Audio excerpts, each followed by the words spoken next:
This is John for the Everyday Fan Sports. Today, I have the pleasure of being on the beat with Sam Leterna, broadcaster, podcaster, interviewer. Like you're doing everything. How are you? I'm well. I can't complain. I've been very busy over the last 2 years, so I'm feeling blessed. Well, let's jump into it. I know some of the stuff you've covered in previous interviews, but I think some of your stories are so fascinating. I just want to hear them straight from you. How did you Yeah. get into wrestling? So I've been a wrestling fan since I was about like 7 or 8 years old. I've basically just been a lifelong fan. And when I was around like 16, 17, 18, I started thinking of maybe, partaking in pro wrestling. So yeah, around the time that I was 20 years old, I decided to actually like pursue professional wrestling as a career. I started training with Johnny Rods in Brooklyn at Gleason's gym. That's where I met Masha Slamovich, Karen Q, MJ Jenkins, a lot of other people who are pretty well known now, I would say. And yeah, also trained with Lance Storm, wanted to kind of, get his take on training because Johnny was very old school. And then Lance was kind of like that bridge between old school and new school for me. So moved to Calgary, Alberta, Canada, where all the Canadian wrestling lives. Of course. And that was a really awesome experience. I love Canada, love Calgary, have a soft spot for it, always will. And yeah, Lance is an awesome guy, taught me about life and wrestling. So yeah, can't complain. No, I thought it was interesting because obviously you're young. And as a Yeah. young wrestling fan, I saw some of your favorites are some really old school wrestlers like the Von Erichs. Yeah. Oh my God. I love the Von Erichs. I actually recently got to meet Ross and Marshall at Ric Flair's last match, that whole spectacle that weekend. And I don't usually take photos with wrestlers because no one wants to look uncool or like a fan, right? But hey, it's the Von Erichs. So I was like, You hey got to make guys, we're gonna exceptions. be working together at MLW. I'm so happy to meet y'all. Like your family made me love old school wrestling. And they were just so sweet and so enthusiastic to just like hear people's stories, whether you're like someone in the industry or a fan. They seem like very authentic guys. So I'm looking forward to getting to work with the next generation of Von Erichs at Major League Wrestling. Well, I had the pleasure of talking to and interviewing Kevin Von Erich a while back, and he was as cool as can be. And I'm a lot older than you, and I grew up watching the Von Erichs, and I love the Von Erichs. But I digress. How hard was it for you to walk away from actually in ring wrestling? At the time it was hard, but it was ultimately due to me kind of realizing that my body wasn't really cut out for wrestling, like the physicality of it. I suffered a back injury and a good deal of concussions too that were very severe, that like took me out, not just from wrestling, but just like threw me for a loop in life for like almost a year, basically. So I think I just came to that point where I knew that my wrestling endeavors were like winding down, but I never thought about broadcasting as being like an alternative to like remaining in the industry. I just stopped wrestling and stopped partaking, going to shows, doing anything for about like 6 or 7 months. And then, broadcasting kind of fell into my lap Well, after how that. did it fall into your lap? I missed wrestling and I really wanted to still be a part of it. And I didn't know how, but after having a conversation with a very good friend of mine who kind of just like motivated me and pointed out that my strengths were always in talking, actually, not in the physical stuff. And she suggested that I, maybe start doing interviews or something like that. And I already had been involved for about 4 or 5 years. So I had this small network of people, and I decided to tap into that to start Wrestle T. And shortly after Wrestle T, literally actually before the first interview even came out, I was getting contacted by Mike Quackenbush at Chikara asking me if I wanted to come in and like audition to be their host for Action Arcade, which was going to be like a whole season of wrestling coming out of Chikara. So yeah, everything just kind of snowballed. I think because I realized that this is kind of like what I'm good at and what I'm meant to be doing. Like the universe kind of allowed that to happen and fall into place in a very positive and fruitful way. And how did you prepare for it? Like, did you watch old clips and try to, learn from the masters? Did you practice on old matches? So I've just watched a ton of like wrestling from the time I was a kid to like the time I had to watch tape as, a wrestler. So I just have all of this stuff in my my mind space. So I feel like on a certain level, like it just absorbed into me. And I think that I understand pro wrestling enough to where like it just came pretty naturally, that aspect of it, you know, the broadcasting end, of course, not the physical stuff. I have taken voice lessons. I have looked at, I'll just like do random matches more so than anything. I don't like try and pick a specific commentator, though I am a fan of Mauro Ranallo, I will say. I think we share the same energy on the call. So I aspire to be like Mauro. But honestly, I watch a lot of indie commentators only because I do work on the indies, and a lot of my mentors are fantastic broadcasters, and they're kind of, you know, on the pulse of what's currently happening. And, you know, I don't know, there's something to learn from all of them, because in many cases, a lot of them are a lot older than me. They've been watching wrestling maybe 20 years longer than me, and I've already been watching wrestling a long time. So I think they're also having those firsthand experiences the way I did as a kid, of having absorbed in wrestling. So in many ways, I'm learning from them as well. And, you know, say like Paul Crockett at Beyond Wrestling, like grew up watching WCW. So, you know, I know he's got Shivani like ingrained inside of him, you know, and I know he loves sports. So he's got, you know, Dan Patrick on the mind, and that's what he mirrors delivery off of, you know, so then I can work with someone like that and, you know, take the aspects that merge with me, because Paul's very serious, and make them my own. Without naming names or anything like that, I'm not looking to bury anybody, but how were you greeted in the community, like as you transitioned to broadcaster? You know, you're a woman, you're a former wrestler. Yeah. Were you greeted warmly? Was there any obstacles that you had to face from people? You know, so I have had a very positive overall experience in wrestling. I think no matter what, as a woman, no matter what career path you walk in, you're going to, you know, encounter uncomfortable situations or adversity, much like men can as well. But for me, the only thing that I found was hard at the beginning, and I've seen the change over time, is wrestlers that did not know me were apprehensive to give interviews at first, because, you know, some wrestlers maybe might not have confidence in the way they speak publicly. Some might not want, you know, you to ask really personal questions if they maybe have a controversial past, or, you know, they've been on the dirt sheets, something like that, you know. So there's always a real reason why a wrestler is going to say no. And it usually has to do with some level of self-preservation. So I have always tried to respect that. But over time, I've hacked away and interviewed people who don't usually give out interviews. And that has given me, I think, the trust and respect of my peers who happen to be wrestlers, who will now be more open to giving me interviews, because they know I'm not going to kind of abuse the privilege, you know? Sure. Now, Yeah. obviously, I've never wrestled. I have broadcast some matches. I have interviewed some people, and I know the research that I put into it.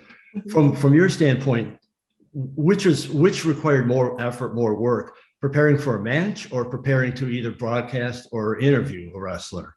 Oh, that's interesting. I think there are different levels of preparation, and everyone prepares a lot or a little. I don't think there's an in between. I think with wrestlers, some people will, you know, plan every aspect of their match. Some will go on the fly right there. And then there is that in between that exists, I guess. But with commentators, I think there's the commentators who just go out there and have an idea, like maybe, you know, people that work for the same company often. So they know what the stories are. They know who the people are. They don't need to have notes every month or every show. And then there's people who will always have notes no matter what.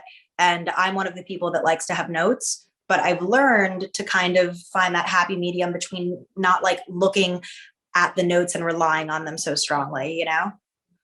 Yeah. And from everything I've read about you, and I've watched interviews, I've done some research on you, and I followed your career for a while now.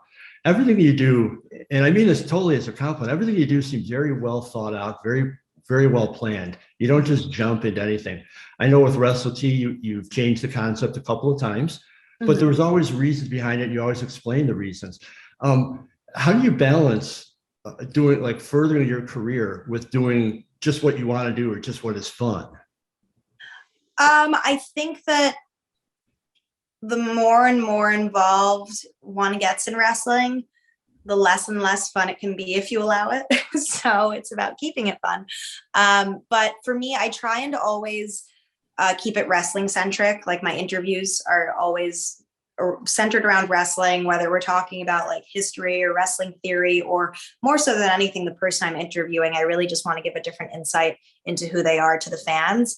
But I think that if everything is just so strictly regimented, then there isn't really that opportunity to make it fun and conversational.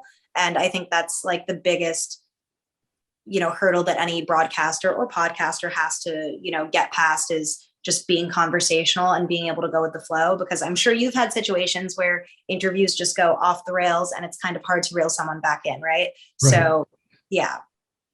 Well, that leads me to my next question. What do you do? Do you have like a go-to if you're interviewing someone and it's just it's like pulling teeth from that person? And we've all had those.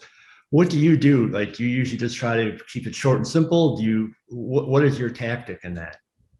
Well, if it's for Wrestle T, I just edit around, because I usually don't want to mess up someone's flow.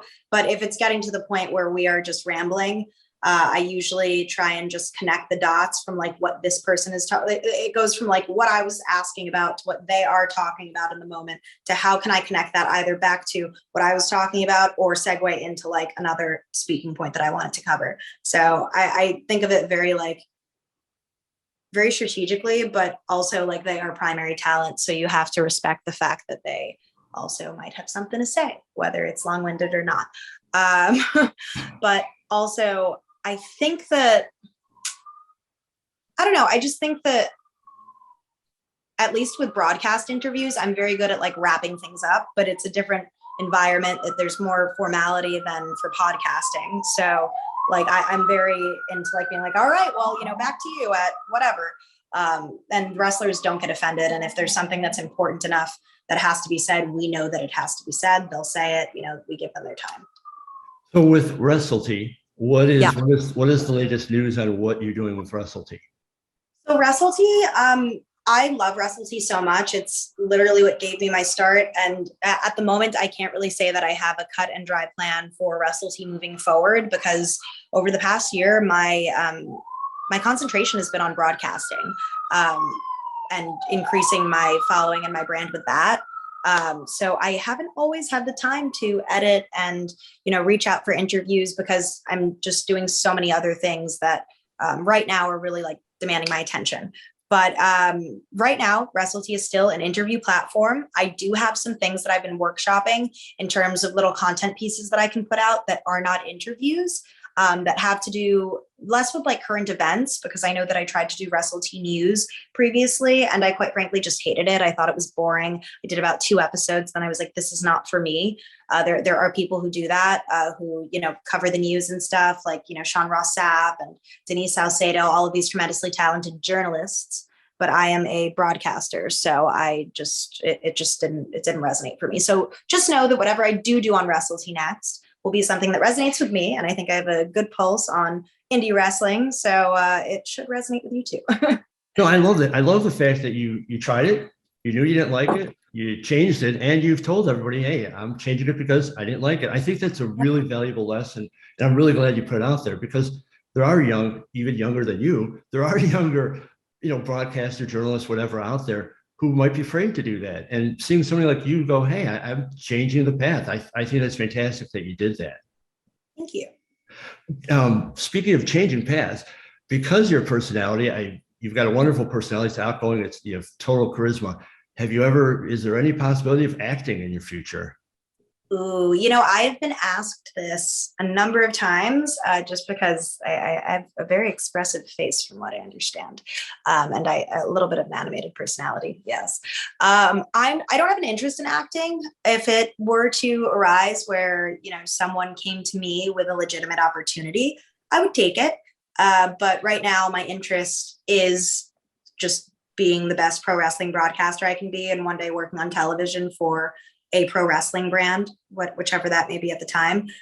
So my interest really isn't in branching out like outside of pro wrestling or sports entertainment, but it would be cool. And I think I could be good at it, but I believe that you have to invest all of your energy in one thing in order to like really be successful in it. So for me to do like acting and broadcasting, it would be a mess.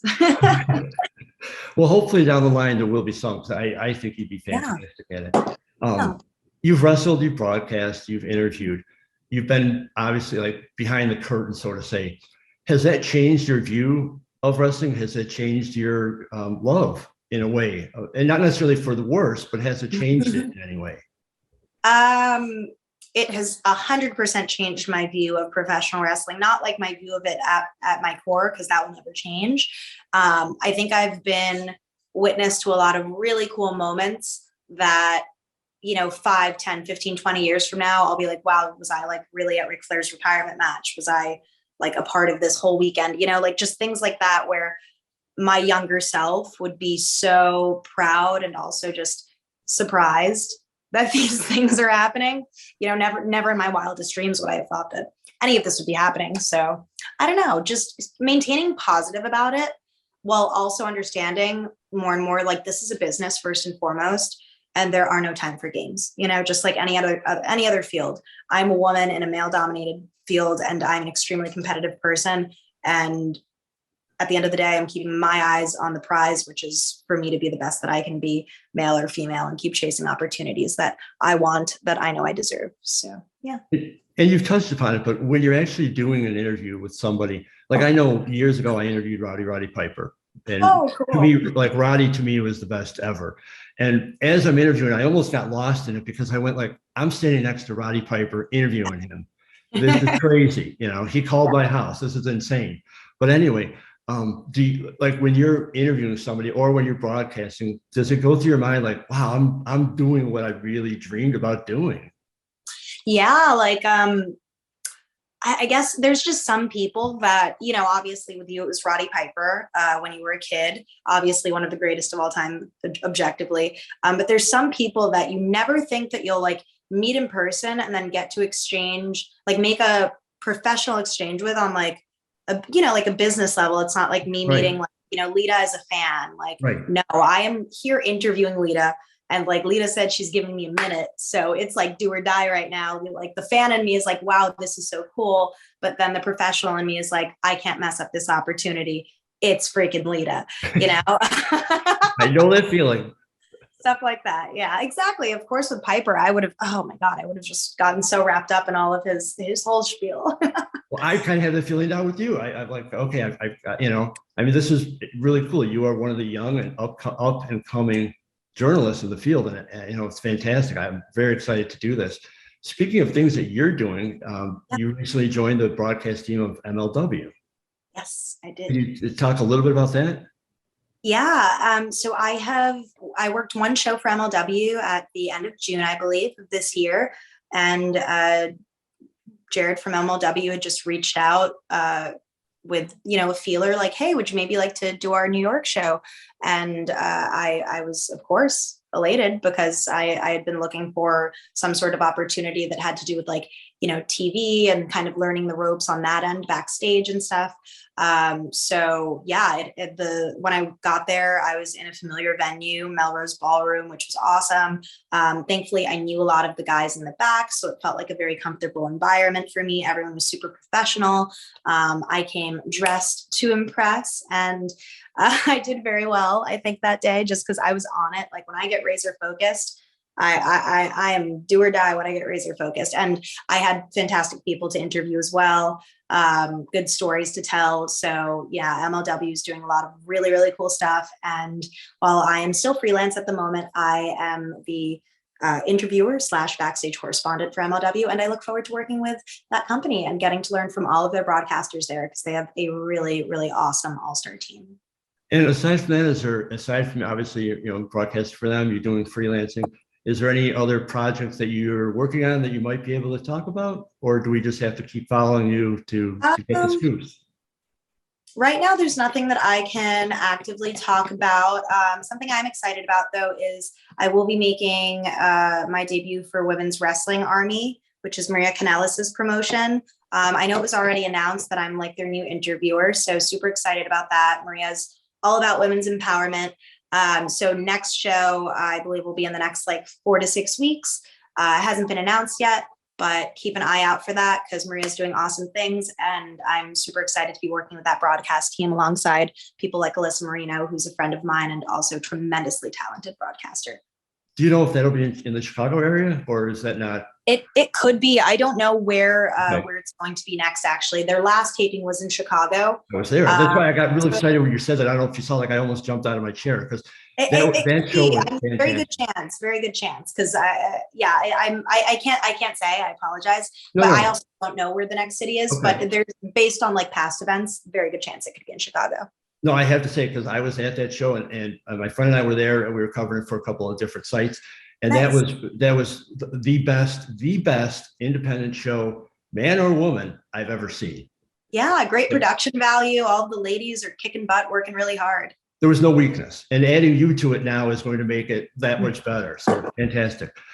Before I let you go, I did want to mention that when I asked you for the interview, you were extremely nice, extremely pleasant, extremely accommodating to it. You asked for a small donation to the charity of your choice. And I think that's fantastic. I applaud you for that. It was a very worthwhile cause. If you'd like to promote that cause, feel free. Otherwise, promote anything else you'd like before we end. Yeah. So I don't have like causes that I'm going to have everyone like do like every single time. I'm just trying to like keep it open. But generally speaking, I, love doing any sort of service work for like underprivileged kids, women, animals. I love sea life particularly. I'm big into conservation. So those are going to be some things that we work on in the world, piece by piece, one interview at a time, $10 at a time. I know it doesn't seem like it's a lot, but I figured like there has to be some component of my life and my work that has service involved. This was all after an Oprah Winfrey speech that I stumbled upon.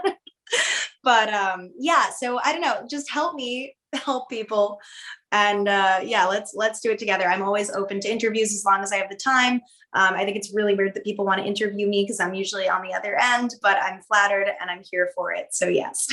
Well, before we end, and again, I appreciate your time. Where can people find you on social media or anywhere else? Anything else you'd like to promote? Sure. So let's see, social media, Instagram and Twitter at Sam Leterna. I always spell my last name for people, Leterna. And then you can also find me on Patreon, patreon.com/Sam Leterna. Lots of cool bloopers, content photo shoots. My schedule is up on there, cool from some free merchandise grabs, stuff like that. So check that out. And then also, of course, YouTube, Wrestle T by Sam Leterna. It is my baby, and there's going to be some cool stuff on there at some point very, very soon. I actually have a whole boatload of StarCast interviews. I have to troubleshoot some stuff with the video compression of it, but then I'm putting all that out. So you gotta check all that out. Sweet. I apologize. I have one last question because it's such a fascinating story. The way you came upon your last name, I've heard the story, but I want to hear it. I wanted to hear it. I want my audience to hear it. I think it's fascinating. So I was like super studious when I was at Lance's in Calgary, and he had a whole like wrestling book library. So I took this women's wrestling book out. I think Sasha Banks and Natalia endorsed it. It's I forget the name. I'm so sorry, but it's a book about the history of women's wrestling from like the 1900s on. And there was this one woman who referred to herself as the Eternal One in English. And at the time we had been discussing like, do our, gimmick names work? Do they not work? Is there anything that we have to change? And at the time I had a really ridiculous gimmick name that I will repeat, I guess, Suspiria, like the avant-garde horror film. Okay. I think I wanted to be the female Undertaker. I really don't know. But Lance was like, yeah, no, Samantha, in the most positive way possible. He's like, maybe, unless you're really going to commit to it, get another name. And so I thought, the Eternal One. As a wrestler, I was like, okay, one day this name will be eternal. I'm going to be like freaking Sasha Banks. So let's go with this and let's make it diverse since I'm Hispanic. So the Eternal One in Spanish would be La Eterna. So I made it Leterna. I think it's fantastic, and it totally fits you. Totally fits you. Sam Leterna, I appreciate your time. I followed your career. Now you've got me really excited because I hope to see you at Women's Wrestling Army. If not, I'll see you somewhere, and I'll be following your career down the line. So thank you very much for your time. Thank you so much, John. You were awesome, and tag me, and I'll retweet and everything. I appreciate it. You have a great week. You too. Bye. Thanks. Bye-bye.